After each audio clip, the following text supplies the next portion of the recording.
चरण तीर्थंकर श्रमण भगवान महावीर समिति के चरणों में कोटि प्रबंधन एक भव अवतारी श्रेष्ठ चक्रवर्ती दीप प्रतिज्ञाकारी अखंड बाल ब्रह्मचारी आचार्य सम्राट मंजुनाथ के चरणों में कोटि प्रबंधन उन्हीं के गावे पटदर सर्व मेरु सरल मना प्रशांत चेता आचार्य सम्राट चंद्र जी महता जय गद्याधिपति व्यसन वाचन प्रतिवचन से जैसा बिहारी आंसू कवि कार्य पटदर आचार्य प्रवक्ति पार्टी चंद्र महता घोर तपस्वी पदन श्री गुरु चंद्र जी महता ऐसे प्रेम समूह मार्ग के प्रारंभ करता अनुग्रह शांत नेता प्रवृत्ति प्रभावक पूज्य गुरुदेव डॉक्टर श्री पदम चंद्र जी महता को वंदन करते हुए सभी गुरु भगवंत को वंदन करते हैं सभी को करें।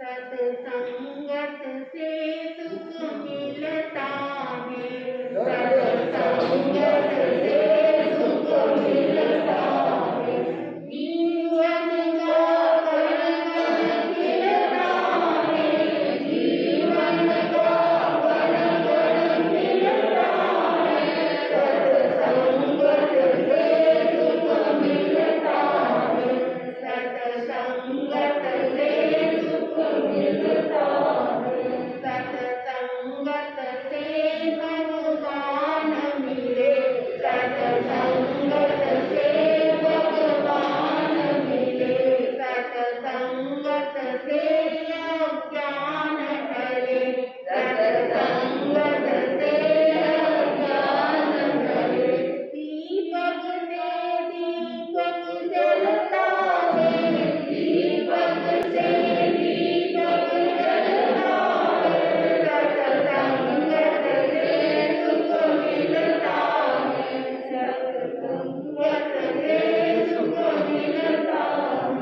सत्संगत से वैराग्य बढ़े, सत्संगत से वैराग्य बढ़े, सत्संगत से सौभाग्य बढ़े, सत्संगत से सौभाग्य बढ़े, पानी से पौधा खिलता है, पानी से पौधा खिलता है, सत्संगत से सुख मिलता है, सत्संगत से सुख मिलता है। नास्तिक भी आस्तिक बन जाता, नास्तिक भी आस्तिक बन जाता, पापी भी पावन बन जाता, पापी भी पावन बन जाता, चाबी से ताला खुलता है, चाबी से ताला खुलता है, सत्संगत से सुख मिलता है, सत्संगत से सुख मिलता है। गुरुदेव की आज्ञा से आत्मबंधु तीर्थंकर भगवंतों की वाणी देवों के द्वारा देवों तक सुनाई जाती है। बंधु, देव सुनता है और देव सुनाता है। क्या आप देव हो? आपको मैं सवाल पूछती हूँ, क्या आप देव हो? आप देव हो लेकिन पति देव हो, आप सुनते भी हो और सुनाते भी हो। लेकिन बंधु, जो देव बताए किसे कहते हैं? देव। जो दे यानी जो देते हैं वहाँ देव है। देते तो हर कोई है लेकिन हर कोई देव नहीं हो सकता है।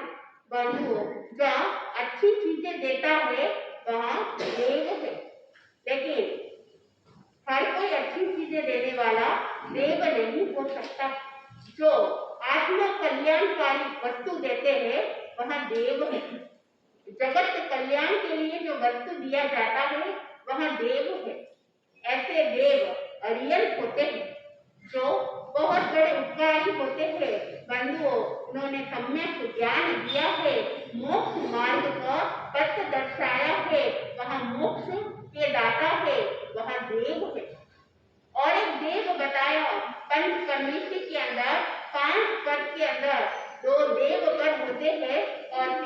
गुरु पद होते हैं। दूसरी कैटेगरी के अंदर वह सिद्ध भगवान, जब जीव वह अव्यवहार राशि से व्यवहार राशि में आता है, वह उपकारी सिद्ध भगवान कहे जिन्होंने ठान दिया है। जब सिद्ध गति के जीव अव्यवहार राशि से सिद्ध गति को प्राप्त करते हैं, वहाँ जीव अव्यवहार राशि से व्यवहार राशि में आता है, तो उनको भी क्या माना गया? देव माना गया है, जिन्होंने ठान दिया है। बंधु,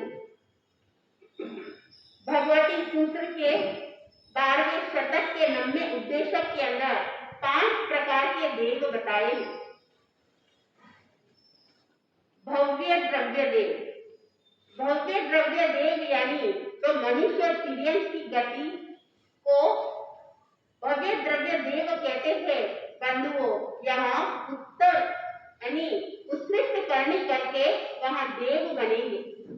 दूसरा है नर देव, नर देव यानी जहाँ पर मानव समूह में शासन करता है, जैसे जो राजा महाराजा होते थे, जो नरेश होते थे, जो 32,000 मुकुटबंद राजा जिनके सेवा में रहते थे, वे चक्रवर्ती नर देव होते थे।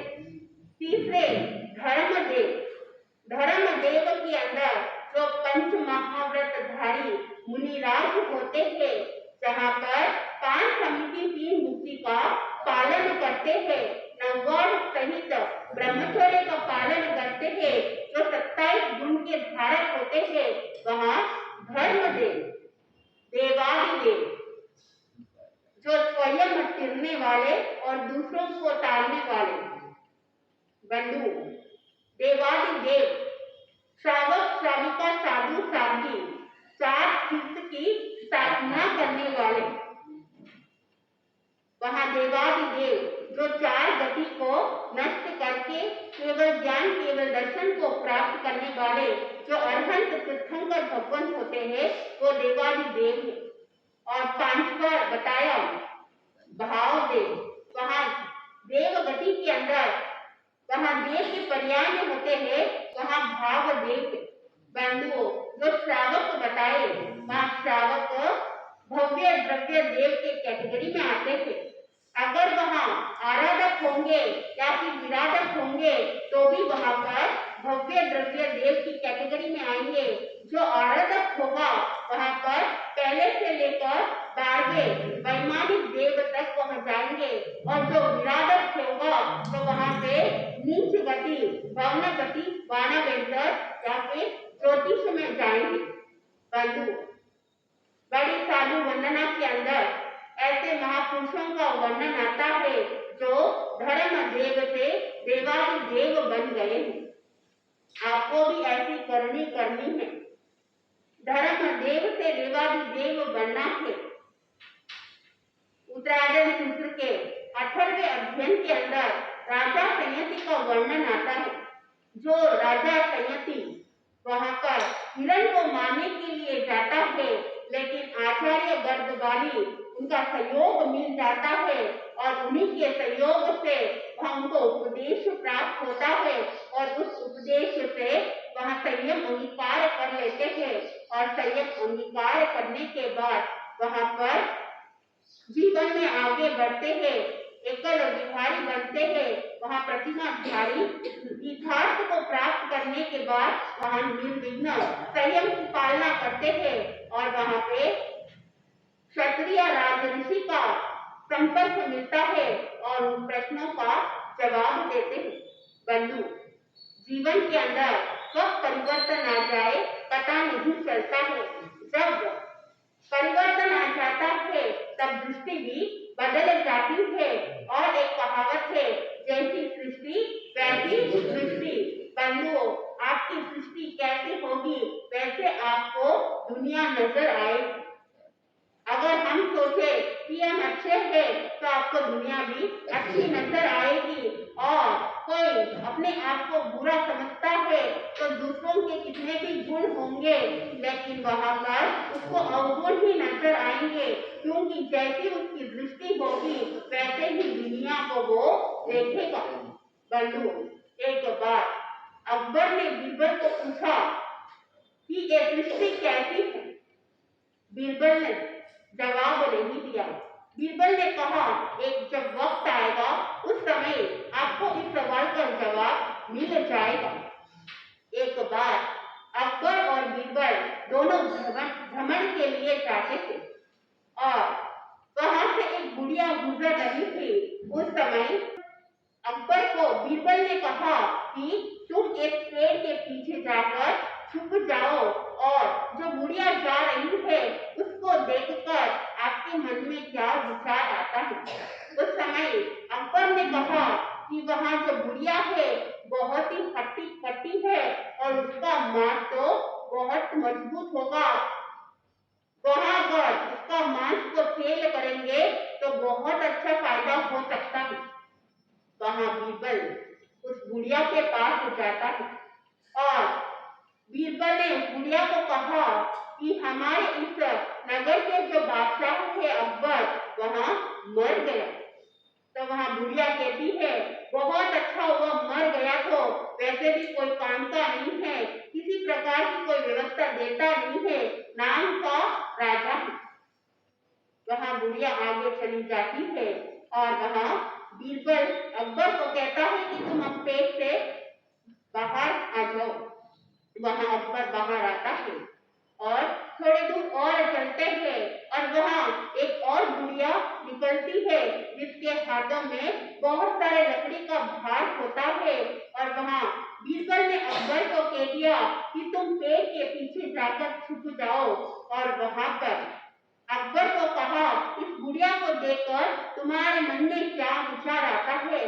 और इधर बीरबल उस बुढ़िया के पास जाता है और कहा कि इस नगर का राजा बादशाह वो मर गया।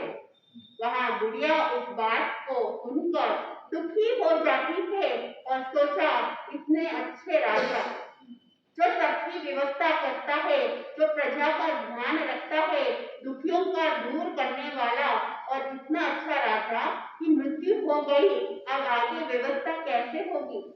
बंधुओं, वहाँ बुढ़िया चली जाती है और इधर बीरबल अकबर के पास आकर कहता है कि तुम उस बुढ़िया को देखकर तुम्हारे मन में क्या विचार आया।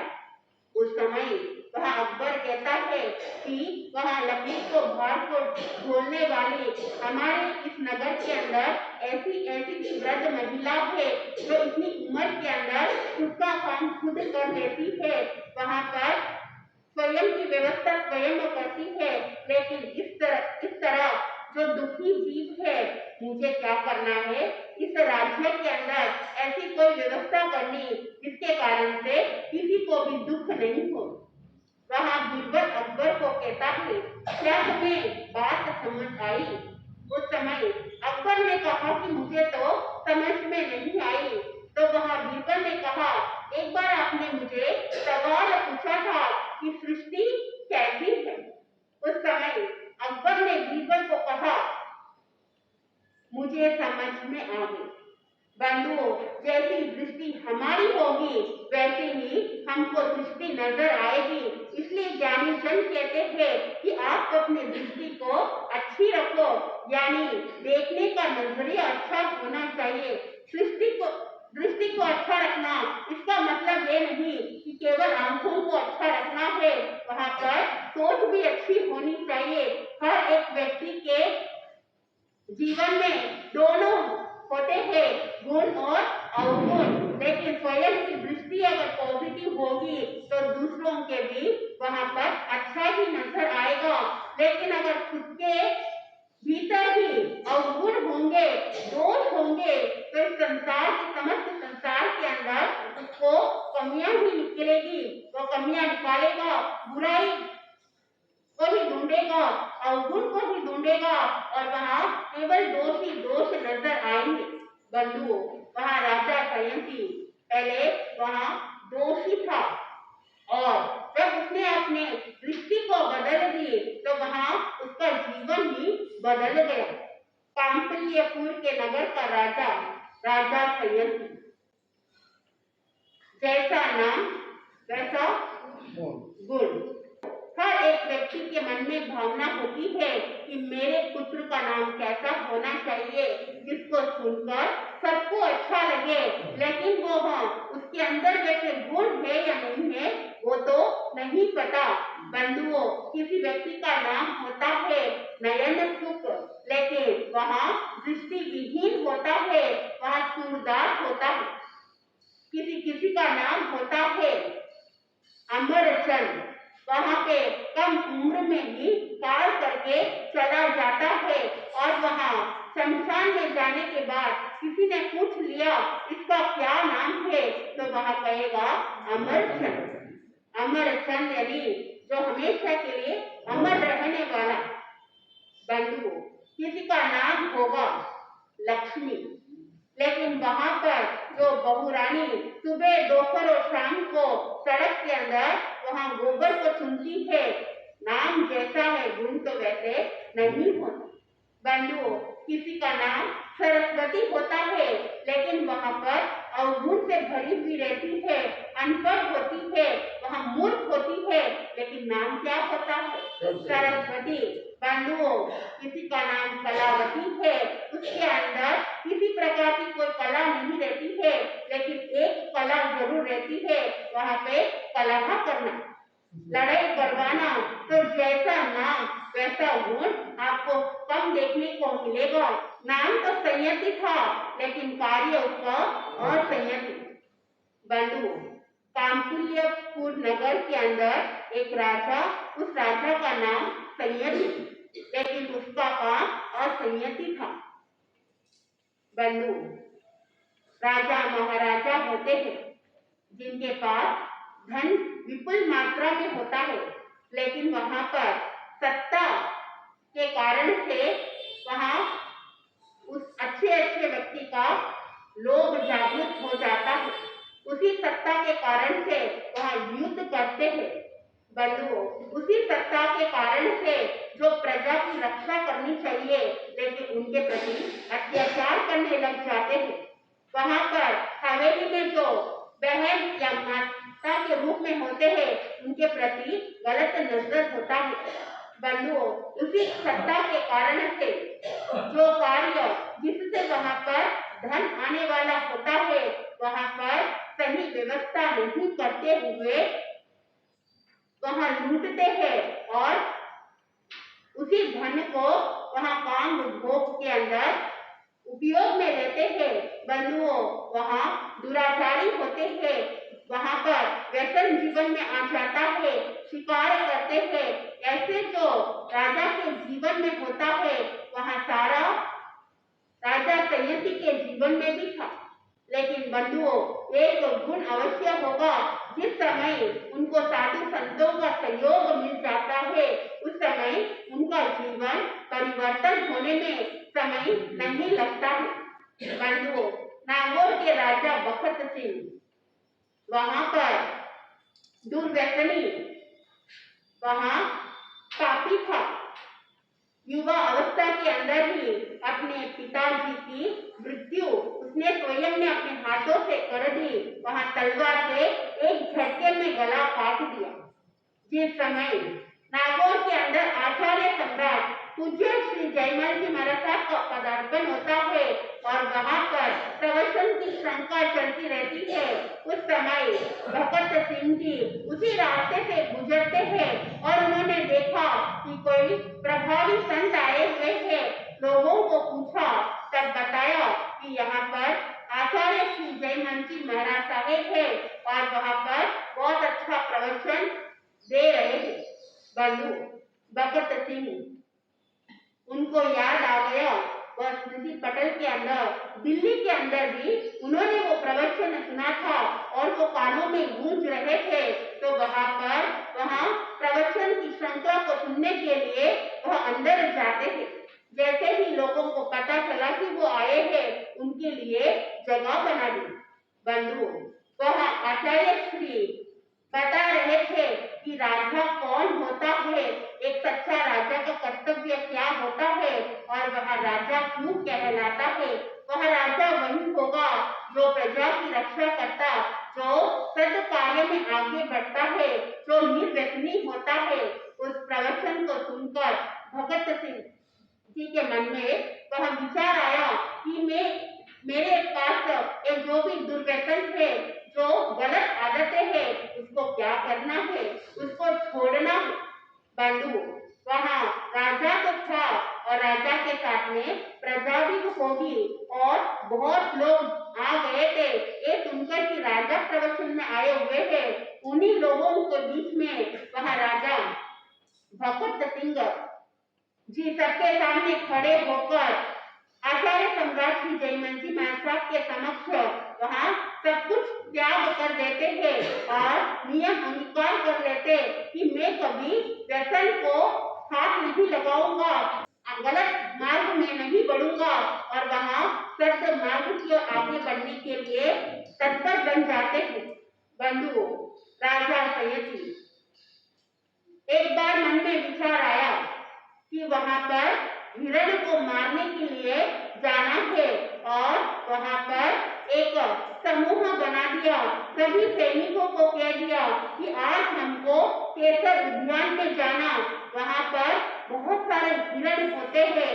बंधु, ध्यानचंद कहते हैं, जे कम में सूरे ते धम में सूरे, यानी जो कर्म में शूरवीर होता है वहाँ धर्म में भी शूरवीर हो सकता है। वहाँ कर्म करेगा लेकिन उसको उस पाप कर्म को छोड़ने के लिए एक निमित्त चाहिए। अगर वो निमित्त मिल गया तो वहाँ छूट जाएगा। राजा सयति सैनिकों के साथ में अश्व पर बैठे वहाँ जाता है। बहुत सारे हिरण एक ही तीर से बहुत सारे हिरण की हत्या कर देता है और वहाँ प्रहर के ऊपर प्रहर करता है। बंधुओं, बहुत सारे मृग की हत्या हो जाती है और जैसे ही आगे बढ़े एक मृग की तीर से वहाँ बीत गया और वहाँ हिरण नीचे गिर जाता है। जैसे ही वो राजा अश्व से नीचे उतरा उस हिरण को देखने के लिए सामने मुनिराज नजर आए। बंधुओं, मुनिराज को देखकर वहाँ सयति घबरा जाता है और सोचता है कि इन्होंने मुझे देख लिया, अब मैंने इतना पाप किया, कहीं ये मुझे श्राप नहीं दे देवे, क्योंकि ये तो होते हैं जितेंद्र, लेकिन क्रोध आने पर पता नहीं क्या हो सकता है। बंधुओं, राजा सयंती ने घोर पाप किए, लेकिन जब वहाँ ऐसा लगा कि वहाँ पर मेरा मरना तो निश्चय है। बंधुओं, कोई भी मरना नहीं चाहता। जो जीवित इंसान है वो मरना नहीं चाहता है। 7 प्रकार के भय बताए हैं। उन 7 प्रकार के भय के अंदर सबसे बड़ा भय है मरण भय। लेकिन बंधुओं, जो पाप कर देता है और वहाँ पर जब मरण का दंड दिया जाता है उस समय वो घबरा जाता है, लेकिन जब पाप किया उस समय तो उसको स्वयं का भान भी भूल जाता है। अब राजा सयंती जैसे ही मुनि को देखा वहाँ पर घबरा गया और वहाँ जैसे ही मुनि ध्यानस्थ से बाहर आते हैं और वहाँ क्षमा मांगता है कि मेरे पापों का आप क्षमा कीजिए, मैंने गलती कर दी, मैंने भूल कर दी, मुझे ऐसा नहीं करना चाहिए था, मुझे अभय दान दीजिए। बंधुओं, वहाँ मुनि ने कहा, मेरे तरफ से तो मैं अभय दान दे दूंगा, लेकिन जो अभय दान तुम चाहते हो तुम क्या करो, सभी प्राणियों को अभय दान दो। तुम्हारे इसके कारण से सभी जीव भयभीत है। अगर तुम अभय दान दे दोगे तो सभी प्राणी भय से मुक्त हो जाएंगे और जो तुम कार्य कर रहे हो इस हिरणों के मांस का भक्षण तुम अकेले नहीं करोगे, सभी लोग करेंगे, लेकिन उसका पाप तुम्हें लगेगा। क्यों तुम इस पाप के भागीदारी बन रहे हो? तुम इस कार्य को छोड़ दो। बंधुओं, वहाँ मुनि की बात को सुनकर राजा सयंती अपने जीवन के अंदर जो दुर्व्यसन थे उस दुर्व्यसन को छोड़ देते हैं और वहाँ पर उन्हीं के पास दीक्षित हो जाते हैं आचार्य गर्गवाली के समक्ष और वहाँ पर संयम की पालना करते हैं बंधुओं। संयम की पालना करते करते वहाँ गीतार्थ बन जाते हैं और एकल विहारी करते हैं और क्षत्रिय राजऋषि का वहाँ पदार्पण होता है और आपस में एक दूसरों का प्रश्न उत्तर चलता है बंधुओं। इस तरह से राजा संयति वहाँ पर संयम में आगे बढ़ते हुए वहाँ पर सिद्ध बुद्ध और मुक्त हो जाते हैं। तो उन्होंने अपने जीवन के अंदर जो गुण अवगुण थे उन अवगुणों को दूर कर दिया और वहाँ गुणी बन गए। बंधुओं, आप भी अपने जीवन के अंदर जितने ज्यादा गुणों को ग्रहण करोगे उतनी आपकी सोच जैसे ही अच्छी होगी तो आपकी सृष्टि भी आपको भी सृष्टि वैसे ही नजर आएगी और एक दिन आपको धर्म देव में आगे बढ़कर देवादि देव बनना है। जिस दिन आप देवादि देव बन जाओगे तो आपके भीतर वो काली माँ जो छाई हुई है वहाँ काली माँ समाप्त हो जाएगी और जिन वाणी के माध्यम से आपकी आत्मा पवित्र होगी तो आपको शाश्वत सुख की अनुभूति होगी। मैं अपने शब्दों को यहीं पे विराम देती हूँ।